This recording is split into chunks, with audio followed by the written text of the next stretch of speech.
तो चलिए शुरू करते हैं आज का सेशन नंबर नेक्स्ट। हम लोग पिछले वीडियो में मौलिक अधिकार से रिलेटेड देखे थे, जिसमें आधा कवर किए थे। कोशिश करते हैं कि आज आधा कवर हो जाए सब्जेक्टिव फॉर्मेट, और फिर कल से हम लोग देखेंगे ऑब्जेक्टिव वाला। तो देखिएगा, एक बार रिकॉल करते हुए चलेंगे कि हम लोग मौलिक अधिकार में देखे थे क्या। मौलिक अधिकार भाग 3 से संबंधित है, अनुच्छेद 12 से 35 तक इसका चर्चा किया गया। एक प्रकार का जो है आपका मक्खी बहुत परेशान कर रहा है। देखो, मक्खी तुम पढ़ाई पे ध्यान दे रहा हो और आप पढ़ाई पे ध्यान नहीं दे रहे हो, थोड़ा फोकस इधर कर लो। तो देखिएगा, 12 से 35 तक आपका मौलिक अधिकार का चर्चा किया गया। मौलिक अधिकार जो है ये आपका वाद्य योग्य होता है ना। वाद्य योग्य मतलब अगर आपसे आपका मौलिक अधिकार छीना जाता है तो आपके पास अधिकार है कि आप सीधा सुप्रीम कोर्ट जा सकते हो, और ये सुप्रीम कोर्ट का अधिकार कौन सा अनुच्छेद देता है? अनुच्छेद 32। तो देखो, लास्ट क्लास में हम लोग कवर क्या करते चले थे, रिकॉर्ड करते चलेंगे। अधिकार के प्रकार देखे थे, मौलिक अधिकार, प्राकृतिक अधिकार, मानव अधिकार, कानूनी अधिकार, है ना। उसके बाद फिर ये देखे थे कि कहाँ कहाँ पर चर्चा है, भाग 3 12 से 35 यूएसए, है ना, वाद्य योग्य है, ये सब कुछ देखे थे। और फिर ये भी देखे थे कि हमारे संविधान में मौलिक अधिकार के मांग का जो पृष्ठभूमि था वो कहाँ से शुरू हुआ था? तो शुरू हुआ था 1895 से, और कहाँ पे खत्म हुआ? संविधान सभा पे आकर के फाइनली हुआ कि हाँ भाई मौलिक अधिकार हम दे रहे हैं। 1895 में स्वराज विधेयक, फिर आपका कॉमनवेल्थ बिल के द्वारा, है ना, 1928 में नेहरू रिपोर्ट के द्वारा, उसका भी ऐसे बहुत सारा मांग होता है। पिछला वाला वीडियो पर देख लीजिएगा, तभी यहाँ पे आइएगा। मूल संविधान में 7 प्रकार का मौलिक अधिकार दिया गया था, लेकिन एक को हटा दिया गया, संपत्ति के अधिकार को, ठीक है, संपत्ति के अधिकार को हटा दिया गया। और अभी कितने प्रकार के अधिकार है? तो आपके 6 प्रकार के अधिकार है। संपत्ति का अधिकार था, उसको पूरी तरीके से नहीं खत्म किया गया। उसके साथ क्या हुआ? तो उसके साथ ये हुआ कि उसका मौलिक अधिकार का दर्जा छीन करके क्या बना दिया गया? कानूनी अधिकार का दर्जा दिया गया। चलो एक बार हम लोग ना आर्टिकल की चर्चा करते हैं, ध्यान से सुनते रहिएगा।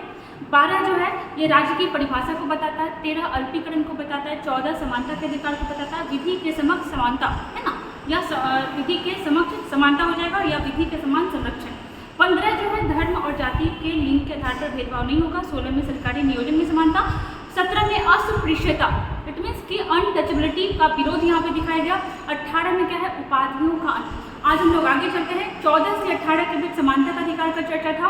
आगे जब आप आओगे तो आपको दूसरे प्रकार का अधिकार मिलेगा, और दूसरे के प्रकार में कौन कौन सा मिलेगा? वो मिलेगा आपका स्वतंत्रता का अधिकार। तो चलिए आज का सेशन यहाँ से आपका स्टार्ट हो रहा है। यहाँ पे देखिएगा, अगर बात करें कि दूसरे प्रकार के अधिकार में कौन सा अधिकार आता है, तो ये आता है स्वतंत्रता का अधिकार 19 से 22 के बीच। मतलब राज्य जो है अपने नागरिकों को कुछ चीज़ों का स्वतंत्रता देगा, ठीक ना। अब कुछ चीज़ों में सबसे पहला स्वतंत्रता जो हो जाएगा, ये हो जाएगा वाक एवं अभिव्यक्ति तथा अन्य स्वतंत्रताएं। क्या हो जाएगा? वाक एवं अभिव्यक्ति की स्वतंत्रता। अभिव्यक्ति मतलब क्या होता है कि आपके मन में जो विचार है आप उसको सामने में ला सकते हो, आप उसको एक्सप्रेस कर सकते हो, वही हो गया वाक एवं अभिव्यक्ति की स्वतंत्रता। 19 में चर्चा किया गया। और एक चीज और याद रखिएगा, संविधान की रीढ़ की हड्डी किस अनुच्छेद को कहा जाता है? अनुच्छेद 19 को कहा जाता है, ठीक है। उसके बाद फिर आप देखो कि 19 जो है कितना इंपॉर्टेंट है, पता है आपको? जब भी आपातकाल लागू होता है ना, तो 358 की मदद से आर्टिकल 19 खत्म हो जाता है। सुन के चलो कि चलो आर्टिकल 19 एक ही खत्म हो रहा है ना। आप देखो कि यहाँ पे 19 में क्लाउज, और फिर क्लाउज के बाद सब क्लाउज कितने सारे हैं जो नागरिकों को अलग अलग अधिकार देते हैं, ठीक ना। देखिएगा यहाँ पे, अगर यहाँ पे देखें तो देखिएगा संविधान की रीढ़ की हड्डी कहते हैं। इसमें क्या हो जाएगा? तो इसमें भी 7 प्रकार का स्वतंत्रता था, ठीक है। ये जो आपका मौलिक अधिकार जो आपका 19 दिया गया, 19 में भी 7 प्रकार का अधिकार था, लेकिन यहाँ भी 19 का 1 का F में, ठीक है, 19 का 1 का F में क्या था? तो यहाँ पे भी संपत्ति के अधिकार का चर्चा किया गया था, और इसको भी 44वां अमेंडमेंट 1978 द्वारा मौलिक अधिकार की श्रेणी से हटाकर कानूनी अधिकार की श्रेणी में डाल दिया गया। इट मीन्स कि सरकार जो है, राज्य जो है, आपका संपत्ति ले सकता है, और उसके लिए आपको प्रॉपर क्या देगा? कंपनसेशन देगा।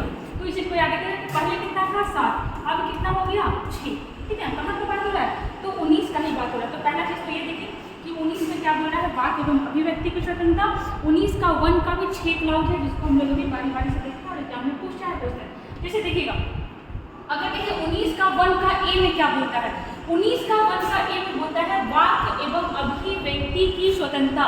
मतलब आप स्वतंत्र हो, आप अपने विचार को एक्सप्रेस कर सकते हो, आप कुछ भी कह सकते हो।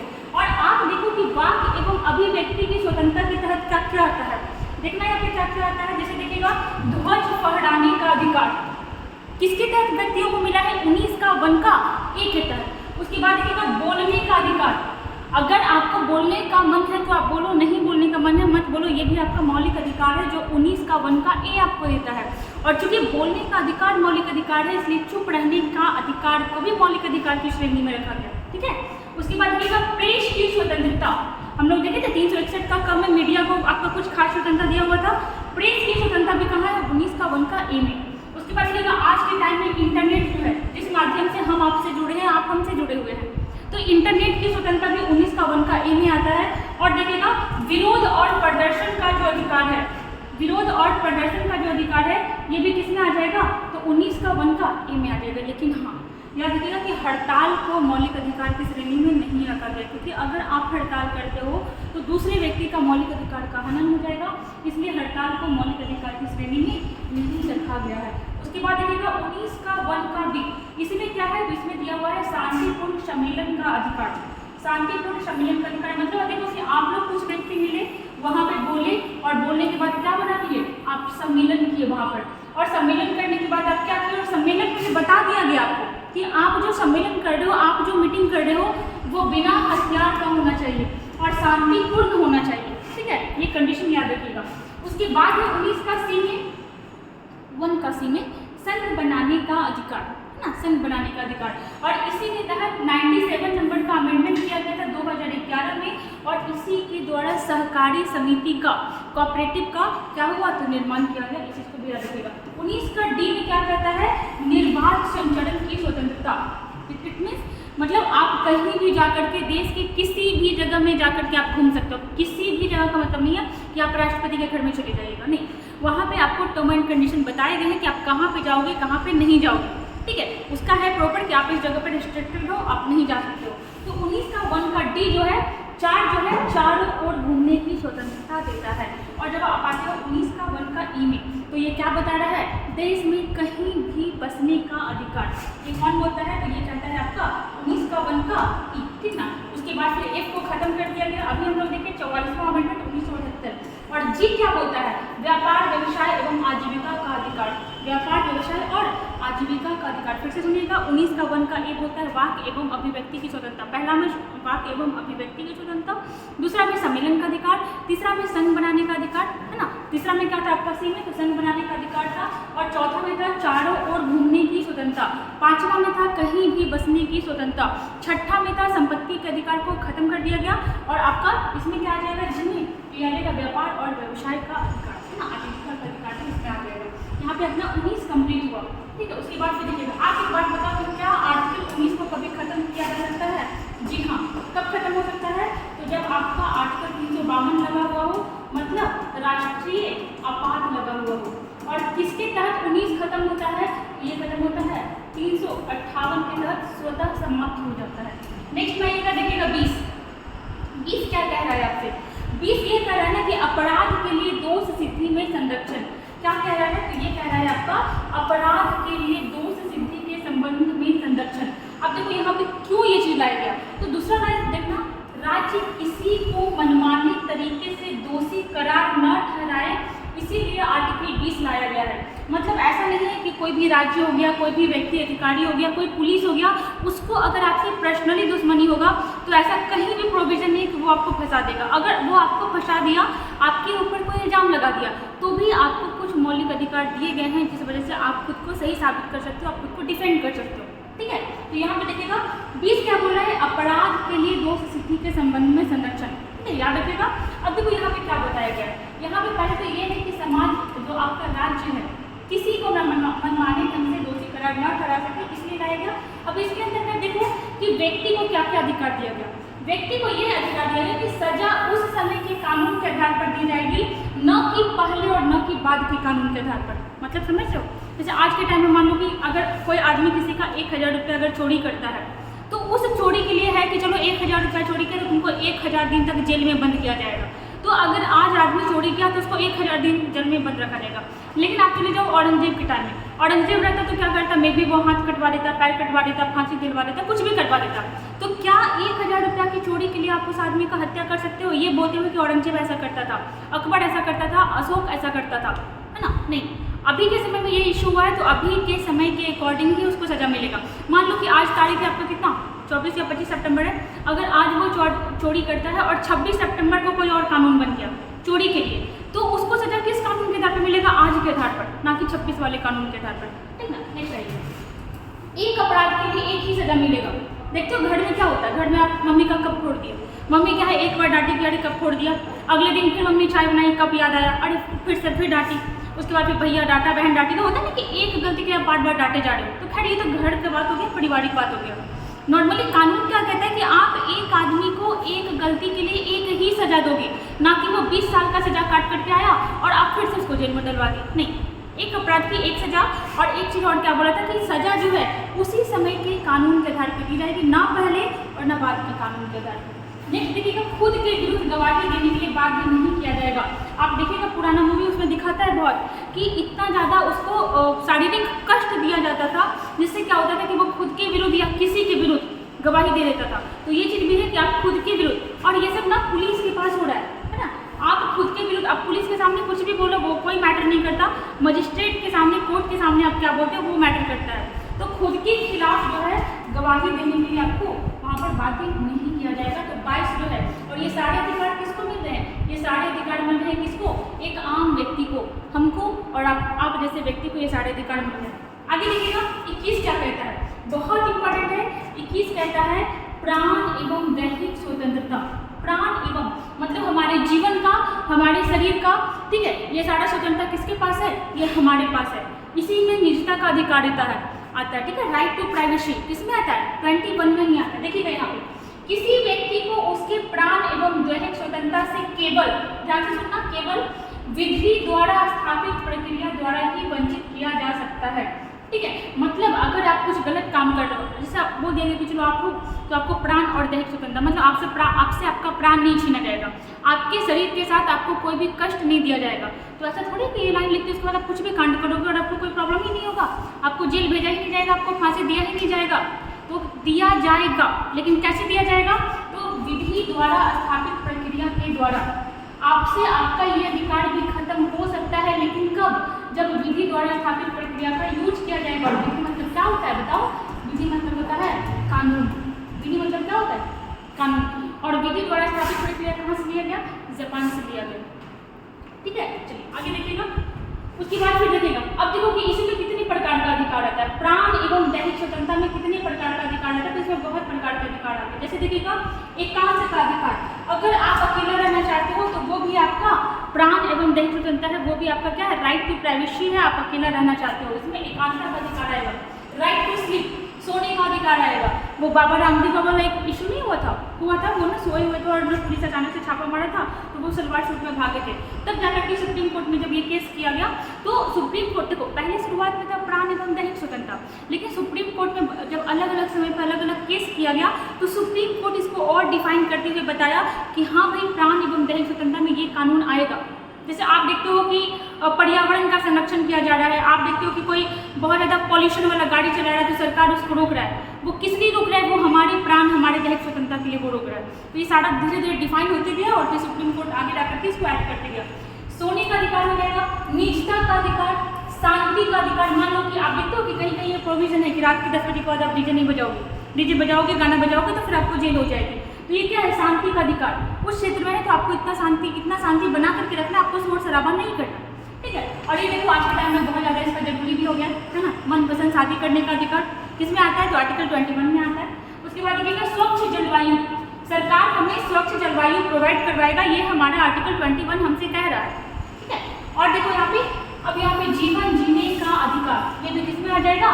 तो आपका आर्टिकल 21 में आएगा। अब यहाँ पे एक सवाल देखो यहाँ पे कि क्या जीवन जीने के अधिकार में मरने का अधिकार आएगा?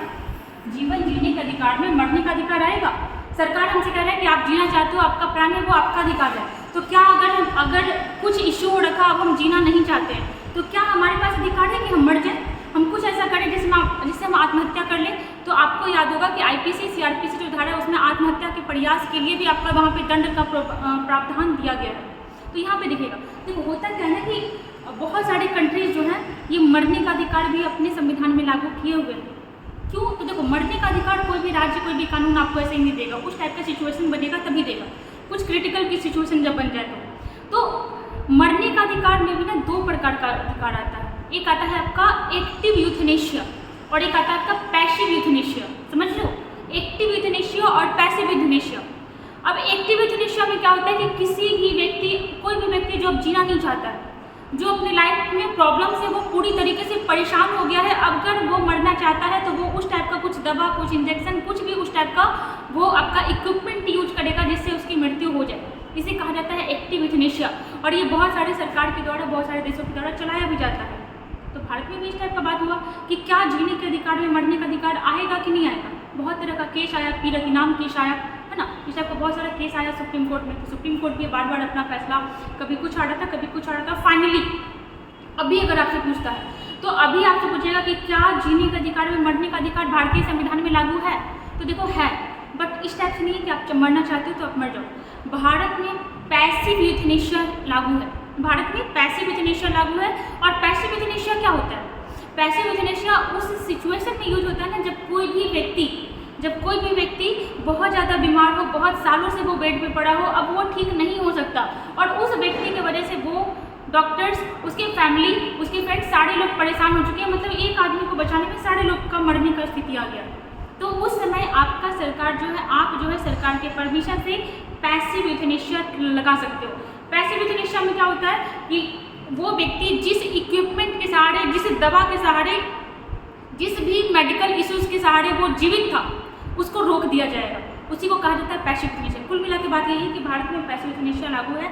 इसमें क्या है कि कोई भी व्यक्ति अगर मरना चाहता है तो वो ऐसे नहीं मर सकता, लेकिन अगर वो सिचुएशन है कि उस आदमी के मर जाने में ही उसके शरीर की भलाई है, उसके परिवार की भलाई है, तो डॉक्टर जिस भी सहारे से उसको जीवित रखा हुआ है उस चीज़ को रोक देगा और फिर वो आदमी अपना प्राण त्याग सकता है।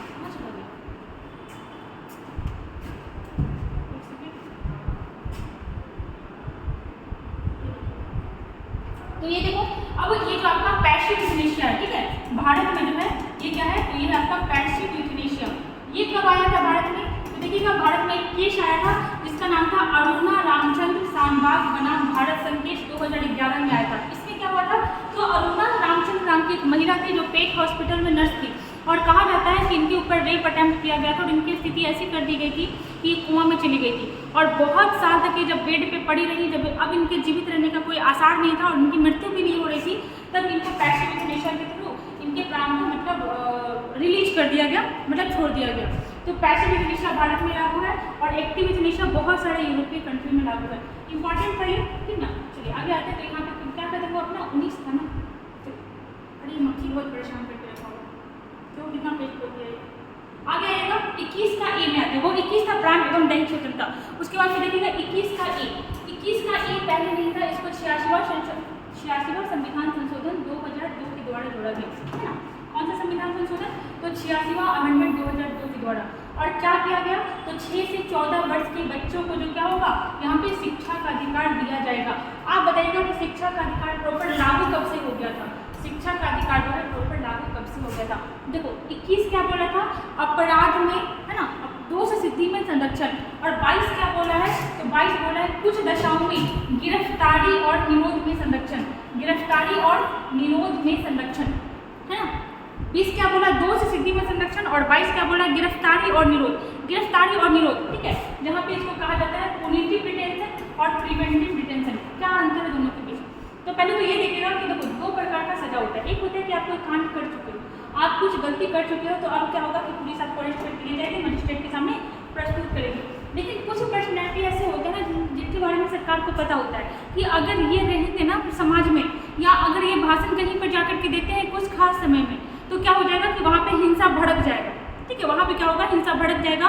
तो इसीलिए क्या होता है ना, वैसे व्यक्तियों को नज़रबंद कर दिया जाता है कुछ समय के लिए, और इसी को क्या कहा जाता है, इसको कहा जाता है प्रिवेंटिव डिटेंशन।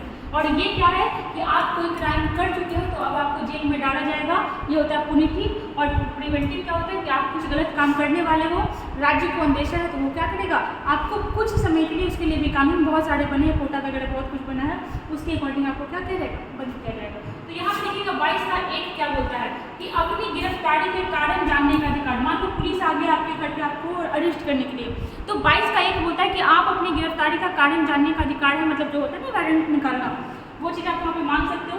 22 का 1 में क्या बोलता है, अपनी पसंद के वकील से परामर्श लेने का अधिकार। ठीक है, ये भी क्या है, तो ये भी हमारा मौलिक अधिकार है। 22 का 2 क्या बोलता है, 24 घंटे के भीतर आपको मजिस्ट्रेट के सामने प्रस्तुत करने का अधिकार। मतलब ये सब पुलिस को बोल रहा है और व्यक्ति को बोल रहा है कि अगर आप किसी भी व्यक्ति को अरेस्ट किए हो तो 24 घंटे के अंदर उसको मजिस्ट्रेट के सामने प्रस्तुत करो, है ना। नहीं तो ऐसा पहले क्या होता था ना कि लोग दुश्मनी निकालने के लिए घर से लेके उठा करके और मारते थे। नहीं, अगर बीच में आपको कुछ भी होता है तो सारा का सारा जो आपका जिम्मा है, सारा का सारा जो होता है ना जिम्मेदारी, वो किसके ऊपर जाएगा, पुलिस के ऊपर जाएगा। तो 24 घंटे के अंदर आपको मजिस्ट्रेट के सामने प्रस्तुत किया जाएगा। आप आरोपी हो, आप अपराधी हो या नहीं, ये पुलिस तय नहीं करेगा, समाज तय नहीं करेगा, ये कौन तय करेगा, तो आपका कोर्ट कचहरी जो आपका मजिस्ट्रेट है वो तय करेगा। तो 22 का 1 में देखिए, 22 का 2 देखिए, और 22 का 3 देखो क्या बोलता है। 22 का 3 अपवाद है, एक्सेप्शन है। क्या बोलता है कि विदेशी शत्रु को उपर्युक्त अधिकार नहीं मिलेगा। ये जो आप 2 अधिकार देख रहे हो ना यहाँ पे, विदेशी शत्रु को ये 2 अधिकार, ये 3 अधिकार नहीं मिलेंगे। और क्या होता है कि निवारक निरोध अधिनियम, यही प्रिवेंटिव डिटेंशन, निवारक निरोध अधिनियम के तहत जिस भी व्यक्ति को गिरफ्तार किया गया है उसको भी ये सारा का सारा सुविधा नहीं मिलेगा। ठीक है, इसको फिर से सुन लीजिएगा, पीछे जाकर के समझ में आ जाएगा। तो यहाँ पे ये चीज़ हुआ। तो 22 का 1 देखिए, 22 का 2 देखिए, 22 का 3 देखिए, 22 का 4 भी इंपॉर्टेंट है। 22 का 4 क्या बोलता है, 22 का 4 ये बोलता है प्रिवेंटिव डिटेंशन के बारे में कि कोई ऐसा पर्सनैलिटी है जिसके समाज में रहने से, जिसके भाषण देने से समाज में आपका वो आंतरिक अव्यवस्था आ सकता है, तो आप उसको कुछ समय के लिए प्रिवेंट कर सकते हो, आप उसको कुछ समय के लिए रोक सकते हो। ठीक ना। उसके बाद फिर आइएगा, देखिएगा यहाँ पे अपना 19 से 22 कंप्लीट हुआ ना, स्वतंत्रता अधिनियम कहाँ से कहाँ तक था, तो 19 से 22 तक था, ये अपना कंप्लीट हुआ। आगे देखते हैं, देखिएगा आइएगा तीसरे प्रकार के अधिकार में। यहाँ पे कौन सा अधिकार है, ये आपका शोषण के विरुद्ध अधिकार। हमारा समाज ऐसा रहा था कुछ समय, कुछ टाइम के ऐसा बन गया था जहाँ पे कुछ समुदाय के साथ बहुत ज़्यादा शोषण हुआ था, बहुत ज़्यादा भेदभाव हुआ था। और आप देख रहे हो ये सारे हमारे समाज में सब कुछ चलता था, इसलिए इसको मौलिक अधिकार में डाला गया। जैसे कुछ जातियाँ, कुछ आदिवासी जनजातियाँ और कुछ समुदाय इसमें महिला और बच्चे, इनके साथ हमारे समाज में बहुत ज़्यादा भेदभाव हुआ है और इसी सब को रोकने के लिए मौलिक अधिकार डाला गया। तीसरा प्रकार का जो मौलिक अधिकार है वो किस प्रकार का है, तो शोषण के विरुद्ध अधिकार है। कहाँ पर इसका चर्चा है, तो इसका चर्चा है कहाँ पे, 23 और 24 में। कहाँ चर्चा है, 23 और 24 में। जैसे देखिएगा 23 क्या बोलता है, 23 बोलता है बलात् श्रम। बलात् मतलब होता है जबरदस्ती और श्रम मतलब होता है आपका मेहनत। मतलब आप किसी से जबरदस्ती का मेहनत नहीं करा सकते हो। 23 क्या बोल रहा है कि आप किसी से जोर जबरदस्ती का काम नहीं करवा सकते हो। एक सेकंड, चाय डिलीवरी यहाँ पर हो जाएगा, ठीक है, यहाँ पर फोर्स डिलीवर हो जाएगा। आप किसी से जबरदस्ती का काम नहीं करवा सकते हो, ये आपका बोलता है आर्टिकल 23 बोलता है। यहाँ पे देखिएगा 23 का 1 क्या बोलता है, 23 का 1 ये बोलता है कि बलात् श्रम एवं मानव दुर्व्यापार पर प्रतिबंध। आपको पता है भारत में क्या होता था ना कि मनुष्य का व्यापार भी होता था। जैसे मैं आपका वो टाइम चल रहा था गुलाम वंश का, वहाँ पे जो पुरुष होते थे, महिलाएं जो होती थी, बच्चे जो होते थे वो खरीदे और बेचे जाते थे। तो 23 का 1 क्या बोलता है कि आप बलात् श्रम पर और मानव दुर्व्यापार पर क्या लगाओगे, बंदी लगाओगे, इसको रोकोगे। और बलात् श्रम में देखो क्या क्या आता है, बेगार आता है। बेगार समझते हो, मान लो कि आप किसी के घर पे काम कर रहे हो और आप 100 रुपया लायक काम कर रहे हो और वो आदमी आपको दिन भर का क्या करा, 30 रुपया पकड़ा दिया, 40 रुपया पकड़ा दिया, तो वो क्या करवाया, आपसे बेगारी करवाया। और आपका अधिकार है कि आप जितना काम किए हो आपको उसके बदले में सैलरी मिलना चाहिए। ये हमारे 23 करता है, तो बेगार आ जाएगा बलात् श्रम में। बंधुआ मजदूरी आ जाएगा, इसका तो प्रॉपर चैप्टर ही आ सकता है बंधुआ मजदूरी का। समझते हो ना, जबरदस्ती का जो बच्चों लोग से काम करवाया जाता था, है ना, उसके माता पिता के कर्ज की वजह से। दास प्रथा, ये सारे को रोक लगाएगा, राज्य लगाएगा आर्टिकल 23 के माध्यम से। दुर्व्यापार में किसका व्यापार होता था, तो स्त्रियों का, बच्चों का अनैतिक कार्य के लिए क्या होता था, तो व्यापार किया जाता था। यही था आपका 23 का 1 में। वही देखिएगा 23 का 2 में क्या बोलता है, 23 का 2 ये बोल रहा है कि लेकिन अगर राज्य को जरूरत पड़ा, आपका अगर राज्य को आपके सेवा का जरूरत पड़ा तो वो आपसे जबरदस्ती काम ले सकता है। आप उस समय मना नहीं करोगे कि हम नहीं करना चाहते, हमको सैलरी नहीं मिलेगा तो नहीं करेंगे।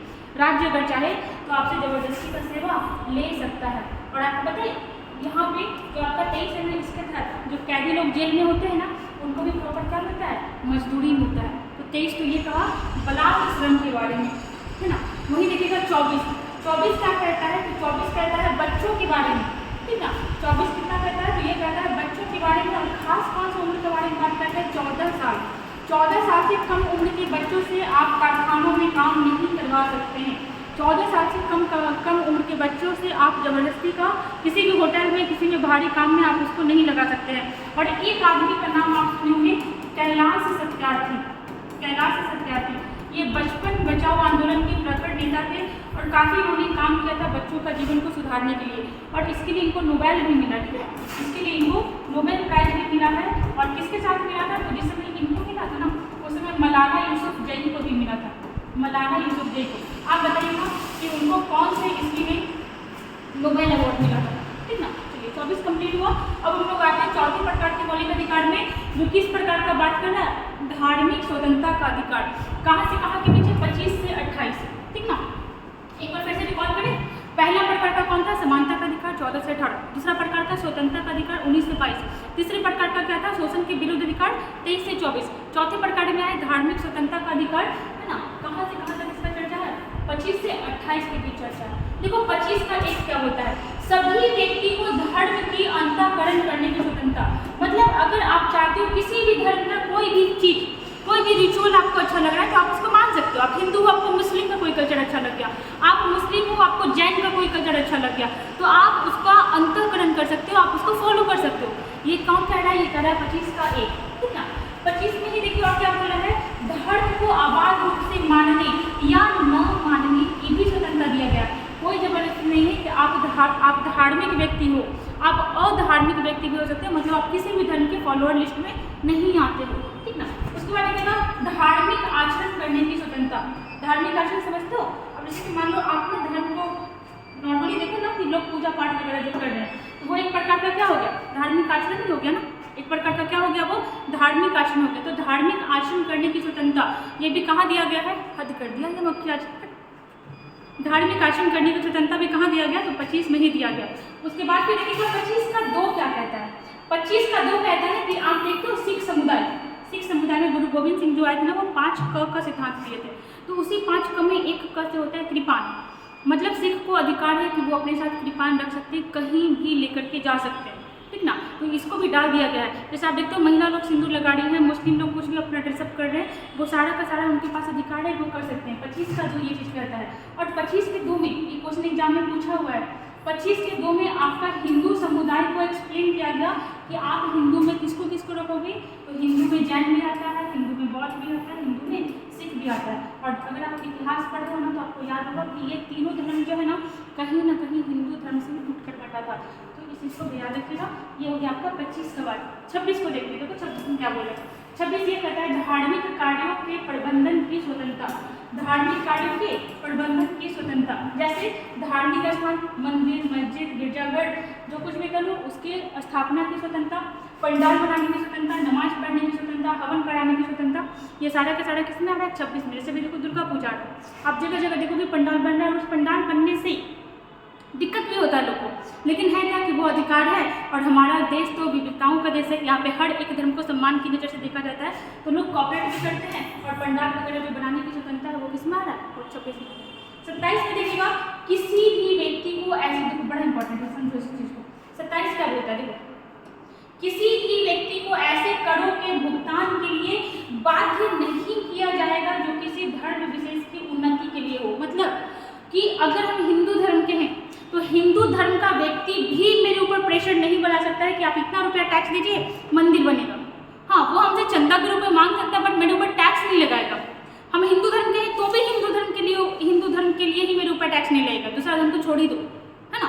तो इस चीज़ को याद रखें कि आपके टैक्स का यूज जो है किसी विशेष धर्म के, हाँ जैसे अभी देखो ना अयोध्या का राम मंदिर बना, तो वहाँ पे राम मंदिर जो बना वो सरकार के पैसे से नहीं बना, वो आम जनता के पैसे से बना, लोग उसमें वहाँ पे दान किए, ठीक ना। टैक्स नहीं दिया गया कि आपके लिए मंदिर मस्जिद का निर्माण किया जाएगा। तो ये हुआ कि आपका जो पैसा है, आपका जो टैक्स है, उसका जो भुगतान जो है किसी मंदिर मस्जिद को बनाने के लिए, धार्मिक संस्थान को बनाने के लिए नहीं दिया जाएगा। 28 देखिएगा क्या बोलता है।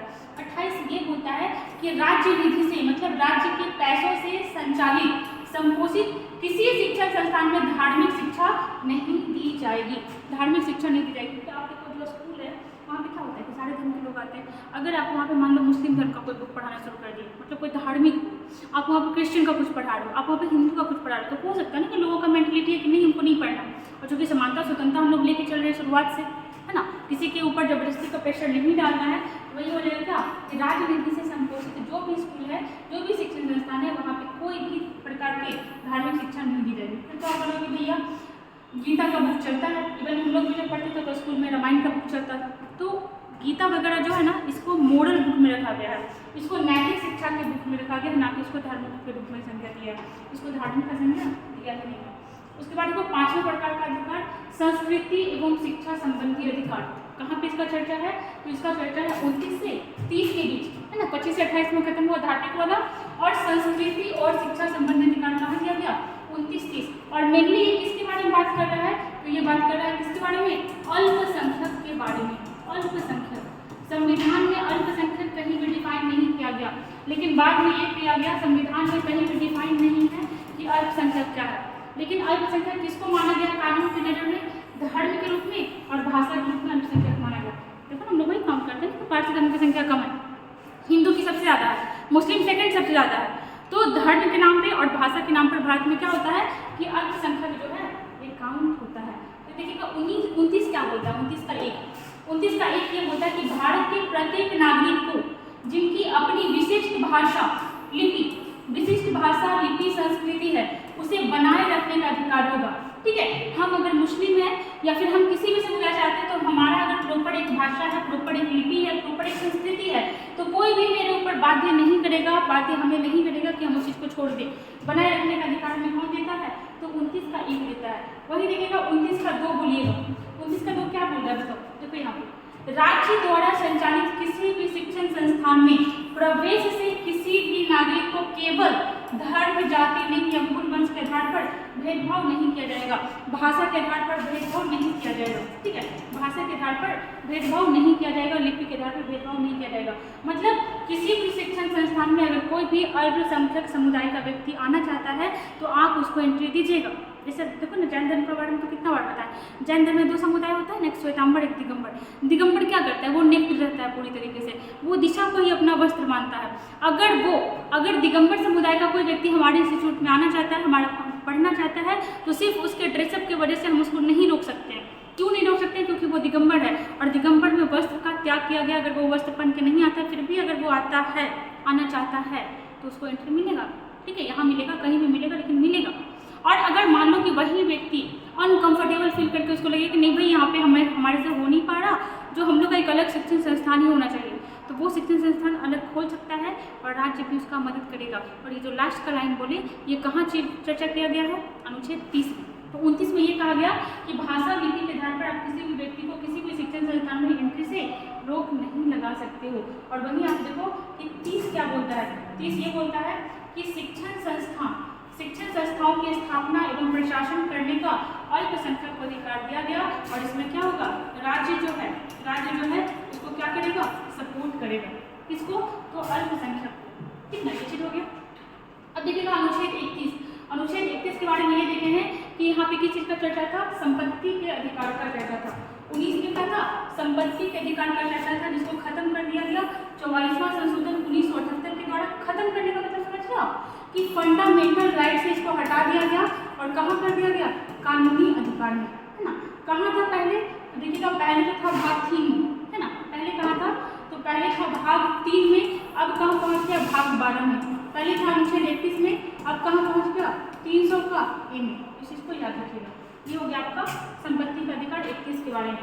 वही देखिएगा 31 का सी क्या कहता है? 31 का सी बहुत इंपॉर्टेंट है, क्योंकि देखिए इसमें क्या प्रावधान है। नॉर्मली जब आप डीपीएसपी पढ़िएगा ना, तो आपको पता चलेगा कि डीपीएसपी जो है कमजोर है और फंडामेंटल राइट जो है ये क्या है? ये मजबूत है। किसी भी व्यक्ति को मजबूत बनाता है और ये राज्य को मजबूत बनाता है, आदमी को कमजोर बनाता है व्यक्ति। अनुच्छेद 31 का सी क्या कहता है? पहले तो ये 25वां संशोधन 1971 के द्वारा जोड़ा गया। ठीक है, 25वां संशोधन 1971 के द्वारा। और क्या जोड़ा गया? बोला गया कि अनुच्छेद 39 का बी और अनुच्छेद 39 का सी जो है ये क्या है? ये फंडामेंटल राइट पर क्या पड़ता है? भारी पड़ता है। मतलब ये जो 39 का बी और जो 39 का सी है, ये किस पे ज़्यादा प्रभाव डालता है? तो आपका फंडामेंटल राइट पे ज़्यादा ये प्रभावी होगा। इवन ये भी कहा गया कि राज्य जो है 39 का बी और 39 का सी लागू कराने के लिए अगर कोई कानून बनाती है, अगर कोई कानून बनाती है और अगर उस कानून से अनुच्छेद 14 और अनुच्छेद 19 में कमी पाया जाएगा तो भी ये कानून क्या रहेगा, लागू रहेगा। इसको माना ही नहीं जाएगा क्योंकि अनुच्छेद 39 और 3C में जो दिया हुआ है उसको लागू करवा देते हैं। फंडामेंटल राइट 14 और 20 में अगर थोड़ा बहुत कमी होता है तो वो वैलिड रहेगा। इसका चर्चा कहाँ किया गया, 31 का C में चर्चा किया गया। ठीक है, कहाँ 31 का C। जैसे आप देखो ना, नॉर्मली हमारे संविधान में, हमारे देश में समाजवाद का भावना बढ़ाया गया। जैसे मान लो किसी आदमी के पास बहुत ज़्यादा जमीन है, ठीक है, बहुत ज़्यादा जमीन है, सरकार क्या देखा कि भाई सिर्फ एक ही आदमी के पास संसाधन रहने से कुछ नहीं होगा, सबके पास होगा तभी देश राज्य आगे बढ़ेगा। तो सरकार क्या कहना कि उस आदमी से जमीन लेकर के, ऐसा कुछ हुआ अपने आप, भूदान आंदोलन चला था, तो उस आदमी से आप जमीन लेकर के क्या किए कि कुछ कुछ गरीबों में बांट दिए। अब गरीब में बांट दिए, गरीब क्या कर रहा है कि उस जगह पे खेती कर रहा है, कृषि कर रहा है, और उससे क्या हुआ कि पैसा आने लगा और फिर आपका देश आप भी डेवलप करने लगे। तो यहाँ पे उस आदमी के साथ तो गलत हुआ ना, किसके साथ, जिसका संपत्ति था उसका संपत्ति ले लिए, किसी और को दे दिए, बांट दिए। तो यहाँ पे भेदभाव हुआ कि नहीं हुआ, ऑफकोर्स हुआ, उस अमीर आदमी के साथ हुआ। ठीक है, जैसे आपका देखो ना 14 बैंकों का राष्ट्रीयकरण जो कर दिया गया था इंदिरा गांधी के समय में, हुआ था ना ऐसा, तो वहाँ पे भी तो आप उसको भेदभाव कर सकते थे। तो यहाँ पे ये चीज़ है 39 का B और C। 39 का B और C क्या, थोड़ा सा वर्क आप अपने ऊपर करिएगा, थोड़ा सा बुक खोल करके पढ़िएगा कि इसमें क्या चीज़ का चर्चा है। जैसे DPSP में हम लोग देखेंगे इस बारे में किस चीज़ का चर्चा है। यहाँ पे मेनली ये दोनों में यही कहा गया है कि संसाधन का केंद्रीकरण नहीं होना चाहिए, संसाधन को सभी में बांट करके चलना चाहिए। ठीक है, प्रॉपर अच्छे से उसका डिवीजन होना चाहिए। ये 39 का B और C में कहा गया। कुल मिला के बात यही था कि 31 का C अपवाद है, इसको 25वां संविधान संशोधन 1971 द्वारा जोड़ा गया, जिसमें 39 B और C को अत्यंत प्रभावी बताया गया। किसके कंपेयर में, 14 और 19 के कंपेयर में। ठीक है, चलो अपना 31 यहाँ पे कंप्लीट हुआ और लास्ट आर्टिकल में आते हैं अनुच्छेद 32। बहुत इंपॉर्टेंट। बाबा भीमराव अम्बेडकर ने इसे क्या कहा था, तो इसे संविधान की आत्मा कहा था। क्या कहा था, संविधान की आत्मा। ये भी कहा जाता है कि मूल अधिकार को मूल अधिकार बनाने वाला मूल अधिकार किसे कहा जाता है, आर्टिकल 32 को, संवैधानिक उपचारों का अधिकार को। ठीक है, क्या कहा जाता है, तो मूल अधिकार को मूल अधिकार बनाने वाला मूल अधिकार किसे कहा जाता है, तो ये कहा जाता है आर्टिकल 32 को। तो ये चीज हो गया। अब ये क्या करता है, अनुच्छेद 32 हमें ये प्रावधान देता है कि कोई भी व्यक्ति अगर हमसे हमारा मूल अधिकार छीन होता है तो हम कहाँ जा सकते हैं, सुप्रीम कोर्ट जा सकते हैं। बस एक चीज और याद रखिएगा, ये तो 32 कह रहा है ना, बाद में जब आप बहुत आगे बढ़िएगा ना तो आर्टिकल 226 से आपका सामना होगा। और 226 क्या बोलता है कि अगर कोई भी व्यक्ति का मौलिक अधिकार छीना जा रहा है तो वो सीधा कहाँ पहुँच सकता है, हाईकोर्ट पहुँच सकता है। तो ये तो 226 का बात हो गया। यहाँ पर हम लोग 32 में नहीं देख रहे हैं, तो 32 में क्या है कि आपका सुप्रीम कोर्ट जाने का अधिकार है और आपके मौलिक अधिकार का संरक्षक, क्या कह रहे हैं, संविधान का संरक्षक किसे कहा गया है, ये कहा गया है किसको, सुप्रीम कोर्ट को। अब देखिएगा 32 के भी अंदर 3 प्रकार का 4 प्रकार का आर्टिकल दिया गया, क्लाउज ना, 32 में भी आपका 4 प्रकार का क्लाउज है। पहले प्रकार में देखिएगा 32 का एक क्या कहता है कि व्यक्ति के फंडामेंटल राइट के अतिक्रमण होने में वो व्यक्ति सुप्रीम कोर्ट या हाईकोर्ट जा सकता है। मेनली यहाँ पे सुप्रीम कोर्ट का ही बात हो रहा है। व्यक्ति के फंडामेंटल राइट के अतिक्रमण होने में वो व्यक्ति सुप्रीम कोर्ट जा सकता है आर्टिकल 32 के तहत, और हाईकोर्ट जा सकता है 226 के तहत। ये 32 का एक कह रहा है। 32 का 2 क्या कहता है कि 5 प्रकार के रीट का चर्चा किया गया है, 5 प्रकार का रीट का। अभी कौन सा है हम लोग आगे वाली स्लाइड में देखेंगे। 32 का 3 क्या कहता है, बहुत इंपॉर्टेंट है, देखो 32 का 3 ये कहता है कि संसद जो है विधि बनाकर वो सुप्रीम कोर्ट तथा हाई कोर्ट के अलावा और भी किसी अन्य न्यायालय को रीट जारी करने का अधिकार दे सकती है। ठीक है, ये कौन कह रहा है, तो ये कह रहा है आपका 32 का 3 कह रहा है। उसके बाद आएगा 32 का 4। 32 का 4 क्या कहता है कि संविधान में जिस प्रकार से फंडामेंटल राइट के निलंबन का प्रावधान किया गया है, केवल उसी माध्यम से फंडामेंटल राइट का निलंबन हो सकता है, कमी आ सकती है, दूसरा कोई भी तरीका नहीं अपनाओगे। जिसमें 32 का 3 देख लो भाई, बहुत इंपॉर्टेंट है कि संसद के पास अधिकार है कि वो कानून बना करके रीट जारी करने का अधिकार किसी अन्य न्यायालय को दे सकती है। ठीक ना, आगे देखिएगा, जैसे क्या आपका जो मौलिक अधिकार है ये कभी भी खत्म हो सकता है। देखो मौलिक अधिकार कभी खत्म नहीं होगा, कभी भी खत्म नहीं होगा। खत्म क्या होता है, खत्म ये होता है कि आप मौलिक अधिकार को लागू करवाने के लिए सुप्रीम कोर्ट जाने का अधिकार खत्म होता है, हाई कोर्ट जाने का अधिकार खत्म होता है। मौलिक अधिकार कभी खत्म नहीं होता। ठीक है, जैसे देखो ना आर्टिकल जब 352 लगता है तो साथ में क्या एक्टिव होता है 358, 359। 358 क्या होता है कि आर्टिकल 19 जो है ये क्या होगा, ये समाप्त तो नहीं होगा, लेकिन आपका आर्टिकल 19 का हनन हो सकता है, और हनन होगा तो आप सुप्रीम कोर्ट नहीं जा सकते। ठीक है, ये होता है। 358 क्या होता है कि आर्टिकल 20 और 21 कभी भी खत्म नहीं होगा। आर्टिकल 20 और 21 कभी भी किसी खत्म करने को ऐसा भी नहीं होता, ये ना ही आदमी बोलते बोलते बोल देता है। आर्टिकल 20 और 21 अगर किसी भी सिचुएशन में आर्टिकल 20 और 21 का हनन होता है तो आप स्वतंत्र हो किसी भी समय कहाँ जाने के लिए, सुप्रीम कोर्ट जाने के लिए। इसको थोड़ा सा पीछे करके दोबारा सुन लीजिएगा, आपको समझ में आ जाएगा। अब देखिएगा रीट के बारे में देखो तो रीट क्या होता है, तो 5 प्रकार के रीट का चर्चा किया गया है, जिसके तहत क्या होता है कि आम आदमी का जो है स्वतंत्रता का यहाँ पे प्रावधान किया जाता है। जैसे देखो रीट जो है कितने प्रकार का होता है, 5 प्रकार का होता है। किसके पास जारी करने का अधिकार है, सुप्रीम कोर्ट के पास और हाई कोर्ट के पास। ये किस आर्टिकल के तहत करता है, 32 के तहत करता है। और ये किसके तहत करता है, तो ये करता है आपका 226 के तहत। ये कितने प्रकार का जारी करेगा, 5 प्रकार का।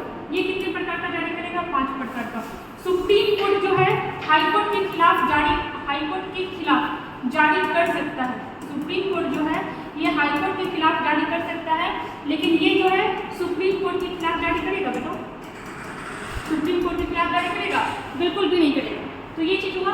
उसके बाद देखिएगा सुप्रीम कोर्ट जो है सिर्फ और सिर्फ ओनली फंडामेंटल राइट के लिए ही जारी करेगा, और ये जो है फंडामेंटल राइट के साथ साथ अन्य मामले में भी क्या कर सकता है, रीट जारी कर सकता है। तो ये तो हो गया बेसिक अंतर दोनों के बीच। अब देखिएगा कि रीट जारी में कौन कौन सा आता है, तो देखो यहाँ पर तो नाम देख लो ध्यान से, कौन कौन सा रीट होता है। तो एक होता है आपका हेबियस कॉर्पस, ठीक है, हेबियस कॉर्पस जिसको हिंदी में क्या कहते हैं, बंदी प्रत्यक्षीकरण, बंदी प्रत्यक्षीकरण, ठीक है। दूसरा होता है मैंडेमस, ठीक है। तीसरा होता है आपका प्रोहिबिशन, चौथा होता है आपका सर्सियरी, और पांचवा होता है क्यो वारंटो।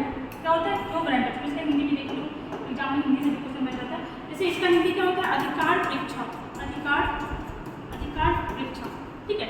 जैसे देखो सर्सियरी, और एक होता है आपका प्रोहिबिशन। सर्सियरी मतलब यहाँ पे क्या हो जाएगा, तो इसका होता है मतलब उत्प्रेषण, ठीक है। सर्सियरी मतलब क्या होता है, उत्प्रेषण, ठीक है। प्रोहिबिशन मतलब क्या होता है, यहाँ पे मना किया जाएगा।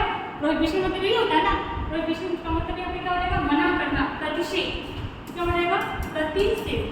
और मैंडेमस मतलब क्या हो जाएगा, तो ये हो जाएगा आपका परमादेश, और हेबियस कॉर्पस मतलब क्या हो जाएगा, बंदी प्रत्यक्षीकरण। अब देखो ये क्या होता है, आज का वीडियो लगता है बहुत लंबा चलेगा,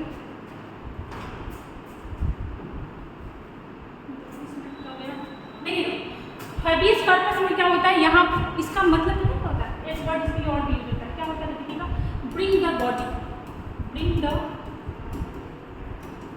द बॉडी। यहाँ पे क्या होता है कि किसी भी व्यक्ति को अगर पुलिस के द्वारा असंवैधानिक रूप से बंदी बना लिया गया है, तो उस व्यक्ति का फैमिली फ्रेंड्स चाहे जो भी हो, चूंकि वो व्यक्ति तो बंदी बन गया, तो उसका रिश्तेदार जो है वो जाकर के सुप्रीम कोर्ट में आर्टिकल 32 के तहत हेबियस मतलब वहाँ पे जाकर के अपना अपील कर सकता है, और सुप्रीम कोर्ट हेबियस कॉर्पस मतलब बंदी प्रत्यक्षीकरण रीट जारी कर सकता है। किसके सपोर्ट में, तो बंदी बनाए गए व्यक्ति के सपोर्ट में, और किसके खिलाफ में, पुलिस के खिलाफ में, ठीक है। क्या होगा कि भाई आप जिस भी व्यक्ति को बंदी बनाए हो, आप उसको सशरीर न्यायालय में प्रस्तुत करो, ठीक है। ये हो गया आपका बंदी प्रत्यक्षीकरण। मैंडेमस इसका मतलब क्या होता है, तो मैंडेमस का हिंदी होता है आपका परमादेश। और मैंडेमस क्या होता है, तो यह किसी लोक पद के अधिकारी तथा लोअर कोर्ट के विरुद्ध जारी होता है, ठीक है। ये सरकारी व्यक्ति के खिलाफ या लोअर कोर्ट के खिलाफ जारी होता है, और किसके द्वारा किया जाएगा, ये किसके द्वारा किया जाएगा, बताओ, सारा सुप्रीम कोर्ट ही करेगा ना, सुप्रीम कोर्ट के द्वारा किया जाता है। अब इसके तहत क्या होता है, यह बताया जाता है कि आप उस कार्य को करिए जिस कार्य को करने के लिए आप बात हैं, जो आपके अंडर कंट्रोल आ रहा है, आप उस काम को करिए। तो ये मैंडेमस है, ये लोअर कोर्ट के लिए है, और कौन जारी करता है, ये जारी करता है सुप्रीम कोर्ट। किसके लिए है, तो लोअर कोर्ट के लिए है, और संवैधानिक पद पर बैठे हुए व्यक्ति के लिए होता है। लेकिन एक्सेप्शन उधर के ध्यान रखिएगा कि राष्ट्रपति और राज्यपाल के विरुद्ध में मैंडेमस आप लागू नहीं कर सकते हो। तीसरा क्या हो जाएगा, प्रोहिबिशन, ठीक है। और एक होता है आपका सर्शियरी। प्रोहिबिशन और सर्शियरी जो है एक प्रकार का है। प्रोहिबिशन तब होता है, तब लागू किया जाता है सुप्रीम कोर्ट के द्वारा, जब कहीं भी कोई भी कार्य चल रहा है, मेनली कोर्ट के लिए होता है। जब कोर्ट में कार्य चल रहा है तो प्रोहिबिशन लगा करके उस कार्य को रोक दिया जाता है। और सर्सरी में क्या होता है कि जब कार्य चल करके क्या हो जाता है, फैसला आ जाता है, तो इस फैसले को रोकने के लिए सर्सरी लागू किया जाता है। किसके खिलाफ आएगा? कोर्ट के खिलाफ आएगा, लोअर कोर्ट के खिलाफ आएगा। ठीक है, किसके द्वारा? सुप्रीम कोर्ट के द्वारा। यहाँ पे क्या है कि कार्य चल रहा है, कार्य को रोकने के लिए प्रोहिबिशन लगाया गया, कार्य चल चुका, फैसला आ चुका, इस फैसले को बदलने के लिए क्या लगेगा? सर्सरी लगेगा। और एक होगा आपका को वैरेंटो, है ना, अधिकार पेक्षा। इसका मतलब होता है कि आप किस अधिकार से आप ये काम कर रहे हो, यही हो गया आपका अधिकार पेक्षा। ठीक है, चलिए आर्टिकल 32 कंप्लीट हुआ। आइएगा 33 में, ये सब बहुत कम पूछता है क्वेश्चन, एक ही बार में सुन लीजिएगा। देखिएगा 33, आर्टिकल 33 क्या कहता है? तो आर्टिकल 33 कहता है सशस्त्र बल एवं मूल अधिकार। मतलब जो भी सशस्त्र बल में है, जो भी सेना में है, उनके मौलिक अधिकार को कुछ सीमित किया जाता है। जैसे हमारे पास अधिकार है, हम कहीं भी जा रहे हैं, कुछ भी बोल रहे हैं, कहीं भी फोटो खींच रहे हो, वीडियो खींच रहे हो, डाल रहे हो। लेकिन सेना लोग के पास कुछ रिस्ट्रिक्शन होता है कि आप सब कुछ रिवील नहीं कर सकते हो, आप सबको सब कुछ नहीं बता सकते हो। ठीक है, तो सशस्त्र बल के मौलिक अधिकार पे थोड़ा सा निलंबन किस आर्टिकल के थ्रू लाया जाता है? आर्टिकल 33, है ना। जैसे और इसमें कौन कौन सा आ जाएगा? तो संसद भी आ जाएगा, सेना आ जाएगा, मीडिया आ जाएगा, गुप्तचर आ जाएगा। इसके मौलिक अधिकार को थोड़ा बहुत कम किया जाता है। और इसमें एक चीज़ और देखिएगा कि जो सेना होता है ना, उसका अपना दर्जी होता है, मुंशी होता है, बावर्ची, चौकीदार, डॉक्टर वगैरह बहुत सारे वहाँ पे भी पोस्ट होते हैं। ऐसा नहीं है कि जो फील्ड में जो आपके एकदम से मतलब फ्रंट साइड पर लड़ रहे हैं वही सेना में है, इन लोग भी रहते हैं सेना में। तो इन लोग के मौलिक अधिकार को भी कम किया जाता है। ये हो गया आपका आर्टिकल 33। आर्टिकल 34 क्या बोलता है? तो आर्टिकल 34 ये बोलता है कि मार्शल लॉ मतलब सैन्य कानून, अगर किसी भी जगह पर सैन्य कानून लगा हुआ है ना, तो वहाँ पर रहने वाले व्यक्तियों के मूल अधिकार को कुछ कम किया जाता है। और कुछ कम किया जाएगा, ये आपका प्रॉपर कानून किसके द्वारा बनाया जाता है? संसद के द्वारा। यहाँ पे क्या कहा गया कि सेना के व्यक्तियों का मौलिक अधिकार में थोड़ा बहुत कमी रखा जाएगा। और यहाँ पे क्या होता है कि जहाँ पे भी सैन्य कानून लागू होता है, वहाँ पर के व्यक्तियों का कुछ मौलिक अधिकार कम हो सकता है। जैसे आप देखो ना, नॉर्थ ईस्ट का राज्य में मैक्सिमम टाइम लगा हुआ रहता है ना। जैसे आप देखो जम्मू कश्मीर में लगा हुआ रहता था, बट अब वहाँ की स्थिति धीरे धीरे सही हो रही है। आर्टिकल 35 आएगा, सबसे लास्ट वाला ये क्या होता है? फंडामेंटल राइट से संबंधित निम्न मामलों में कानून केवल कौन बनाएगा? संसद। यहाँ पे प्रॉपर कुछ क्या कर दिया? आर्टिकल दे दिया और बोला कि इन आर्टिकल्स पर प्रॉपर कानून कौन बनाएगा? वो कौन बनाएगा? कोसी बनाने का अधिकार किसके पास है? संसद के पास है। इस पर विधानमंडल को भी कानून नहीं बनाएगा। जैसे देखिएगा 16 रखी, तो यहाँ पे क्या बोला गया? संसद लोक नियोजन में निवास संबंधी विधि बनाएगी। 16 विधि में क्या कहा गया है कि संसद जो है लोक नियोजन में सरकारी नौकरी में निवास संबंधी कानून बनाने का अधिकार किसके पास है? ये आपका संसद के पास है। ये कहाँ गया गया? 16 का 3 में कहा गया। 32 का 3 में क्या कहा गया था कि संसद के पास अधिकार है कि वो रीट जारी करने का अधिकार किसी भी अन्य कोर्ट को दे सकती है। ठीक है, 33 में क्या कहा गया? तो अभी 33 देखे और अभी 34 देखे। तो ये जो 3-4 आर्टिकल्स है ना, इस पर सिर्फ और सिर्फ कानून कौन बनाएगा? संसद बनाएगा, अन्य बॉडी इस पर वर्क नहीं कर सकता। तो देखो पूरा पूरी क्लास में इससे भी ज़्यादा डिटेल से पढ़ाया जाता है। यहाँ पे लगभग आपका मौलिक अधिकार कंप्लीट हो गया। और आगे इससे जो भी आपका आर्टिकल्स आएगा, मतलब क्वेश्चन आएगा, ऑब्जेक्टिव रहेगा, वो सारा बन जाएगा। तो एक बार ध्यानपूर्वक आप पार्ट 1 पार्ट 2 दोनों देखिएगा फंडामेंटल राइट का। अगला जो हम लोग का सेशन रहेगा, पहले तो ऑब्जेक्टिव फॉर्मेट आएगा इसका, और फिर हम लोग देखेंगे डीपीएसपी। ठीक है, डीपीएसपी के बारे में यहाँ पे अपना फंडामेंटल कंप्लीट हो गया। ठीक है, चलिए फिर मिलते हैं नेक्स्ट वीडियो में। बने रहिए हमारे साथ। वीडियो अच्छा लगेगा तो लाइक जरूर करिएगा, बहुत मेहनत लगता है। देखो आप लोग के लिए इतना हैंड राइटिंग लिखे हैं, क्योंकि पीपीटी से उतना पता नहीं चलता और हाथ से लिखा हुआ बहुत सुंदर लगता है।